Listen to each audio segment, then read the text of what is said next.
Què és la feina ben feta? Trobar aquella sensació en la que estàs tota l'estona mimant el que fas. Com és el teu país ideal? Petit, que tingui platja, que faci bon temps, que es mengi bé i, bueno, pràcticament estic definint el país on visc. T'agrada el futbol? Ara començo, realment no ho era massa. Ara és gairebé com mirar una pel·lícula, molts cops, ostres, sempre hi ha molta més emoció, o potser és que abans és que realment no m'havia ficat tant. A la vida, atac o defensa? Diria atac. Si ens parem a pensar en lo professional seria atac. Si és a la vida personal i tal, molt més defensa. Prestigi o diners? Prestigi. Al final, el prestigi al final, si el que significa és que la teva feina està ben feta i que t'omple. Què els hi diries als que diuen que no val la pena? Bueno, potser és això, no ho hem provat en segons quines circumstàncies. Tot val la pena, depèn de quina situació. Sí, sempre val la pena. Quin és el teu segell? Geomètric i fluid, és una cosa que sempre va d'una cosa a l'altra i cap a l'abstracte. Però sempre dintre d'una cosa que sigui amb una lectura secundària, que no sigui evident al primer cop de vista. Tu ets dissenyador. Menges més? No sempre.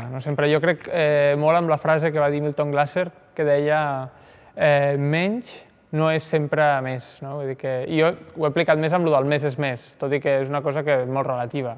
Què és per tu un paper en blanc? Paper en blanc és una mica on comença tot, és el punt de partida de moltes coses i també és el moment potser en el que et bloqueges més, en el que has de començar a plantejar-te tot i prendre decisions i una portarà a l'altra. Una tipografia per escriure el teu nom? Superveloz, de Joan Trochut, del meu avi. Amb una sola tipografia el que em permetia era fer un sistema global, el que podies crear alfabets, il·lustració i fer tota una feina compacta i coherent amb ella mateixa amb una sola font.